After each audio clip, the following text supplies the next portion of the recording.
Welcome to the Susan Brender Show. It's all about you. Featuring shows on health and wellness, the performing arts, politics, and people who inspire you to be your very best. And now, here's Susan Brender. But first, here's a word from our sponsor. Lisa Punske is a licensed realtor with Keller Williams in Boynton Beach, Florida. She also owns Relux, a relocation services company. She provides her clients with a stress-free moving experience by utilizing a large network of vetted service providers. Lisa's mission includes selling a client's home for the best price and finding their new home in the best location for their family. Through Relux, she is able to coordinate the move. You can relax with Relux.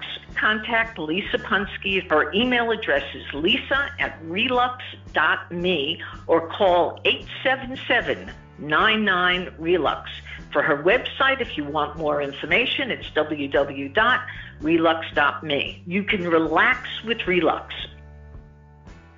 I'm Susan Brender, and this is the Susan Brender Show. Today, my guest is Nancy Fulton, who is a writer-producer currently helping 50,000-plus filmmakers, authors, screenwriters, performers, and other creative minds. Now, producing and selling their work through workshops is one of the things that she does, and she creates videos and live online events as well. You can find lots of free resources designed to help you create, sell, and protect your work on her website, which is nancyfultonmeetups.com. So I want to welcome to the Susan Brender Show, Nancy Fulton. Hey, thank you very much for inviting me to come on the show.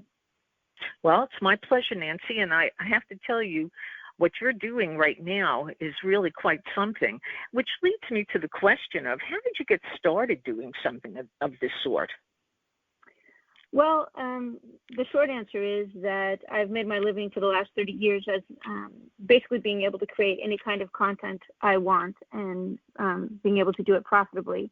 And by enjoying the freedom to follow my interests from topic to topic or project to project, which is something that I find that I'm passionate about teaching other creative professionals how to do. I started my career working to create content for a company called Autodesk, which is a computer-aided design and animation company. It's in the Fortune 500. And subsequently, I ended up teaching for UCLA and the Art Institute. I worked mostly with architects and engineers, and then I sort of faded into working on film projects and creating screenplays and working on a variety of different novel projects. And then I ended up getting hired to serve as senior business mentor and senior curricula developer for a school for startups in the UK, which I did for 8 years. And Long about 2015, I decided that I wanted to work in the same zip code in which I lived. And so at the time, I was running meetups on a regular basis, and I had 2,000 members in one of my groups, and it just occurred to me that I liked everything about having small events where people could come in and learn what they need to know very quickly over the course of an hour, hour and a half. And I liked the freedom to be able to teach different topics for different target markets. I like being able to serve writers and screenwriters because they have a very specific set of needs. I like to be able to create to serve content to people that are creating narrative fiction, as well as people who are working on plays, as well as people who are working on documentaries. And this little bite-sized format worked really well for me. So now I have 50,000 people following me on Meetup, and I run 4 to 6 events a month, some of them online, some of them face-to-face. Wow, that's amazing, Nancy. You know, it's a very interesting thing because one of the things that I find very, how should I say, in a sense almost depressing is that there's so much talent out there in every genre. I mean, if you take filmmaking and if you even think of writers, authors, people of that nature, you recognize that they have such competition and it's so difficult for them to make any inroads into doing something with their work. And you sound like there's so many possibilities and hope for them. And how do you demystify the whole idea that if somebody comes and they learn a lot and they network and that sort of thing, that they can become successful. I mean, how? How is the big word here? Because I know that I've met a ton of writers. I've interviewed tons of writers, and they tell me about the difficulty of trying to be creative and earn the kind of money that they deserve. Well, I think there's a couple of things that I figured out a lot of people that are creative haven't figured out. And it's true even at the, strangely enough, even at the higher and higher up you go in the entertainment industry. And I'll tell you what this big secret is. It turns out that your success isn't 100% dependent upon the people you serve. It's your audience that determines how much you earn. So, and each and every single creative professional has, if they're going to be successful, is going to have two properties. One, they're going to know exactly who their audience is and how to find them, and they're going to know exactly what that target market wants. And then they're going to create content that those people want. And the cool thing about the services or my approach is that it's easy for creative people to create content. It's very, I know a lot of writers who have, 10 screenplays or 10 books under the bed. I know a lot of people that do graphic design or comic book art, and they've got projects lying around, in notebooks everywhere that, make them dejected when they look at them. And it's because it's not getting out and about. And the truth is that the secret to your success lies in that work. And people have this notion that they go, well, I'm not going to give my work away for free. I'm not going to do something that I'm not going to sell myself short that way or whatever. And the truth is that the way that you connect with your audience is by giving them access to some of your content. And in fact, you do it by giving them access to some of your very best work. And in some cases, in a lot of cases, you're going to give that information away free. And if you think about it, I remember I got my first Stephen King novel because my sister had it fallen to the floor. She read paperback novels voraciously and it fallen to the floor. I picked it up and I read The Shining for free. And that is definitely one of Stephen King's very best books. But subsequently, there was no case in which I was not going to have the next Stephen King book the second that it was released. And my daughter, and I read the first Harry Potter book, and I really loved it. And I read it to my daughter when she was like 8.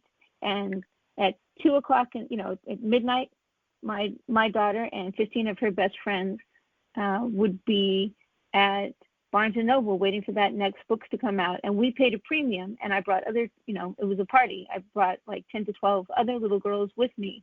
And that night we stood in line to give Barnes & Noble, probably $50 each in order to get that book when it came out for every subsequent release. And it wasn't because Barnes & Noble would happen to be open at midnight, and it wasn't because Barnes & Noble was a great bookstore or because the Scholastic was an amazing publisher. We fell in love with J.K. Rowling and her books. So the only way a creative professional is ever going to be successful,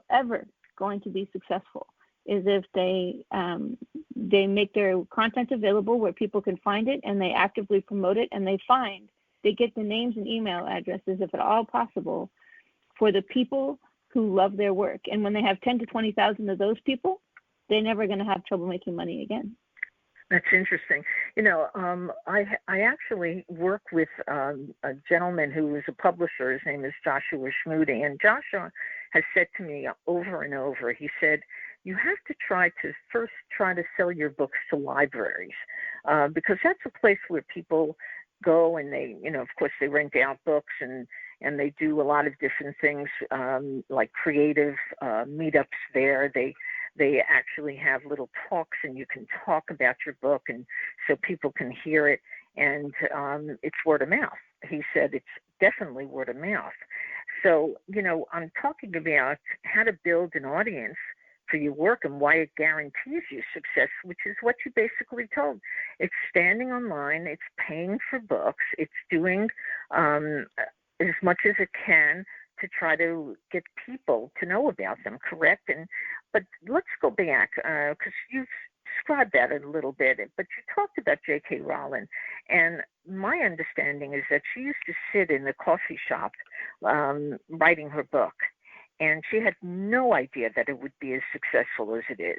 What do you attribute to her success? Because, I mean, needless to say, there must be manuscripts out there similar to hers or even better, and yet Yes. she was discovered. Well, she wasn't discovered. She did, well, several things are true. All right, so J.K. Rowling, first of all, she was incredibly well educated, so she could actually write very well. That's one thing. Second thing is she was incredibly crazy. She was insane at that moment. She was insane because she'd had a huge quantity of interpersonal strife. She had a small child that she had to take care of. She barely had she could only sit in that coffee shop. She had no money to do anything else. So writing was a matter of survival.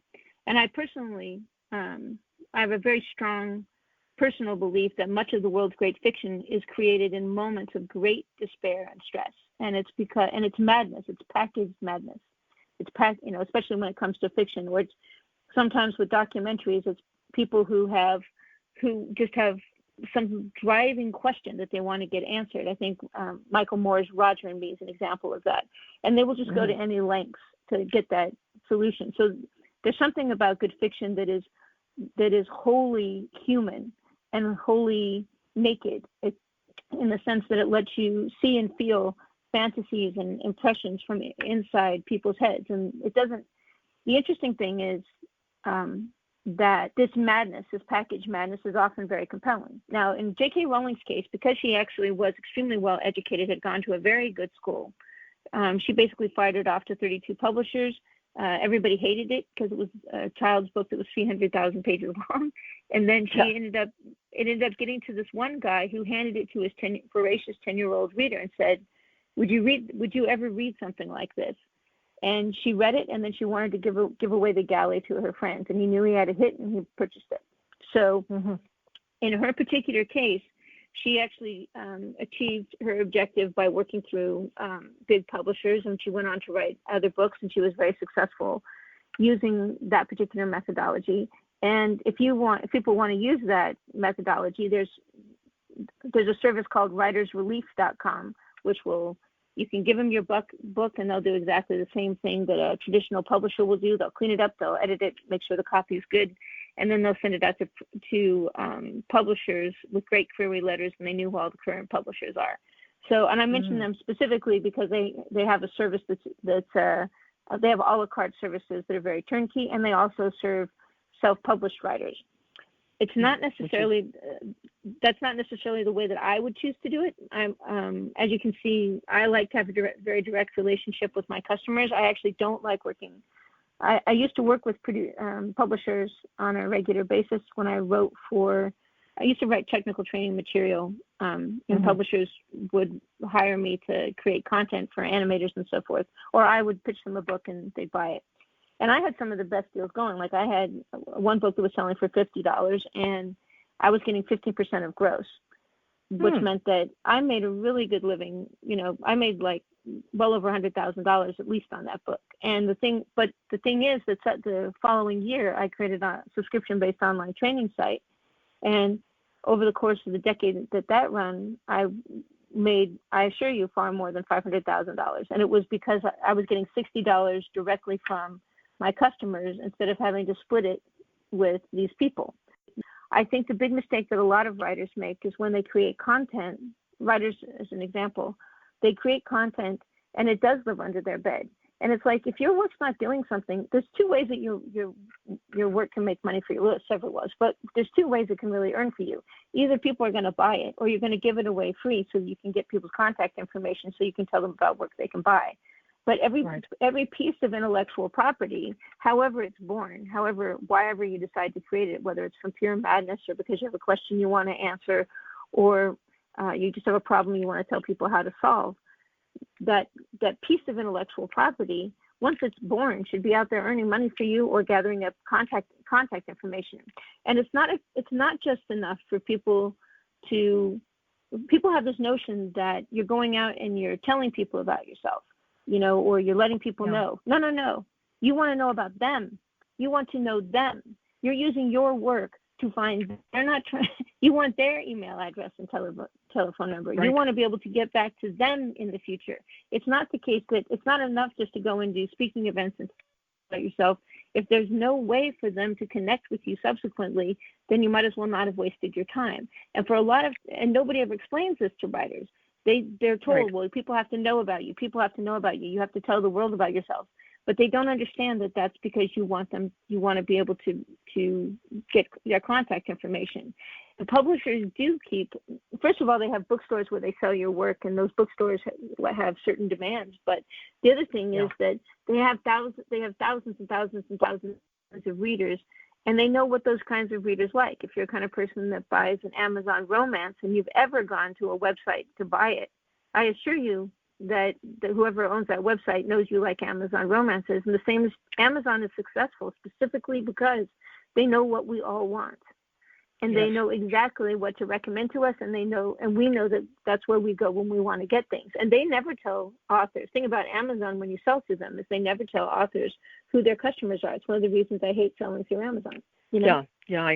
And you know, something interesting that I've heard is that when you try to get your books in stores like Barnes & Nobles or on Amazon, you really get pennies on the dollar for the books. And so the reason I would imagine that somebody would want to get into Barnes & Nobles is, of course, it has a big name. And if your book is, you know, somebody knows about your book, they'll place it, which placement is a very important thing as well. Well, then the other story I wanted to tell you is I was in the New York subway one day, and there were two young women standing in the subway, and they also had a table of sorts, and they were promoting their book. The books were on the table and people were passing them by, and, you know, two very young, intelligent looking, very well dressed, and, you know, they had a charm about them, very good looking girls, and people were coming over and they were purchasing their book. So look at the ways in which people try to get their books out there. Isn't that amazing? In front of a library. You know, I told you some stories about how people make their books known, and you just brought up social media, and you brought up Facebook, which is one of the social media platforms that people get on all the time, particularly younger people who just send all kinds of things on Facebook to their friends. But you said that you know ways to use Facebook in ways that is going to really benefit if you're a writer or if you're a screenwriter or whatever. So tell us what you think about Facebook and the social media platforms. Facebook is calling Facebook social media. It's not quite social media, and actually my kids hate it. But which is interesting because the people that are using it are older than we all think. But kids are using stuff like WhatsApp, where there's things expire from hour to hour. But so when you use Facebook you can use Facebook to reach anybody in the country with any particular interest. So if, let's say, a strange example, but I'm doing it because it's a very tightly defined target market. I create a book called How Mormons Deal with Depression. If I want to contact people, it's through Facebook, it's incredibly easy because I just say how Mormons deal with depression. It has the target market, which is Mormons, and it has to get rid of, which is depression. It has a photograph of the depressed person, and it has a link that says, click here and download free tips. And when people click that, they go to the howmormonsdealwithdepression.com website or whatever website, and there's a button that says, here, get our free tips. And it gives them a little information about the book. And then if they get the tips and they really like it, by that time, getting their $12 to buy the book is not going to be a problem. And in any case, in order to get the free tips that I was passing out, which have to be very valuable in order to be useful, the person will give me their email address. And the download that they get may be something that they send to other people. So it makes the piece of content they've created viral in the sense they may email it or share it with others. And as long as that points back to my book and points back to my website, it makes it easy for me to get more and more people who are interested in the topic of how Mormons deal with depression. And there's every piece of content that someone creates has a target market, something that can be sold profitably, or it can be given away in order to get email addresses. So you can target this at outside libraries. You can just use Facebook to connect with people. You can go onto meetup.com and you can see it targets the kind of people that you serve, and you can create content to sell to people. You can go onto LinkedIn and you can run events that support people who promote events. They have an advertising solution as well that supports people who want to do get master business skills. And there's really not at all difficult to reach people. The trick is to make it so that you deliver something that is very interesting and valuable to them for free, just like the Stephen King book I first picked up off the floor. And you get their contact information so you can tell them about future work you release, so that they can buy it. And the thing is that in this day and age, the only reason anybody gives you money for any kind of intellectual property is because they like you and they like it. So in the old days, you go to the bookstore and you might buy a book. There wasn't a lot of choice. Do you know what I mean? You run out of the Stephen King books, and then you have to start fishing, buy books in order to try to find somebody you like as good as Stephen King. Right. But these days, people don't do that. So it really does have to be the case that you give somebody something that's wonderful for free, something that they would happily pay for, and then you use that connection, both personal and the contact information, to tell them about other wonderful things that you can deliver to them. But it's easy. It's both easier and better than it's ever been. And the only thing is that nobody really gives a heads up to writers and filmmakers and other folks that the game has kind of changed. Yeah. But you know what, Nancy, as I listen to you talk about the ways in which people can really be successful on getting their book sold, I also think what a job it is. I mean, that's a full-time job trying to do all of the things that you're talking about. But not really. It's really not a full-time job. The reason is because once you find a Facebook ad that works, or once you find a mechanism that works, you just do that from then on. And I'm not creating new Facebook posts. If I create a good ad for how Mormons handle depression, I'm just going to run that one ad from then on. I'm just going to run that one ad. Like there's an infinite number of people who happen to be Mormon and who happen to have depression. So I don't have to come up with a new ad all the time. I'm not doing social media posting. I'm literally running the same ad over and over and over again, just like those people in newspapers who used to run the same ad for Learn How to Speak Perfect English over and over again. Nothing's changing. So it's a fixed thing. And also the amount that you earn from the sales of the book is what you use to pay for your advertising. So you might end up spending 25% of every book sale on advertising to get the next book sale. But if you have a really hot topic, what will end up happening is you only spend 5% of the next to get the book sale that's going to come after that. So it's actually the beginning part is hard because you have who your target market is and what they want. But once you have those people, once you know exactly who they are, it's never hard to get back to them. It's very easy. You know exactly who they are, and you know where they lurk, and you know what they want. Yeah, and wouldn't it be interesting, based upon what you're talking about, if they started very early, almost as teenagers, to start writing the book, because they would get the experience. And it sounds like you would encourage something like that. Am I correct? Absolutely. I think we don't teach creative professionals. We teach kids how to write in school, and we all know that we're going to have the budding writers and the budding filmmakers in educational programs. They go to film schools and so forth to master these skills, but nobody explains to them that their entire survival is based upon whether or not they find their target market and whether or not they just serve that target market going forward. So if you take a look at Michael Moore, when he first started out, he actually was, just in Flint, Michigan, and he was writing newsletters, like a little newspaper, talking about stuff that was of interest to the folks in his crowd. And this, he's a fairly union-friendly guy, and he got mad when they were closing down a plant. And so he knew who his target market was. These are people who loved Flint, loved their, thought they had helped to build a giant in helping to build that company, and felt they had a right not to be sold out. So what he did is he started serving that market, and then subsequently he realized there were more people like that, and he produced Roger and Me, which was a labor of love just because he loved it, and it totally found a market because it turned out not thought like him lived in Flint. And then he found there were even more people who shared his interest, point of view, or at least found it interesting. And, Right. then he ended up doing Fahrenheit 9/11 and Sicko and all these other films. But the point is, he's been successful wholly because who he wants to serve. And Mel Gibson deciding to do Passion of the Christ was exactly the same thing.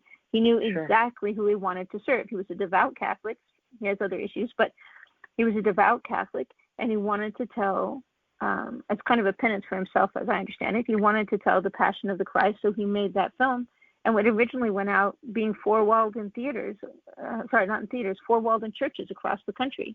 He put it in churches across the country, solicited feedback on it, and then took it into, and the rights got purchased so they could put it into theaters. But he knew who his target market was, and he served them because he loved them. Well, Nancy, it's very interesting. You just are a glut of information, and there's so many things that you give people hope when they're deciding that they want to write books and they want to get involved in filmmaking and that sort of thing.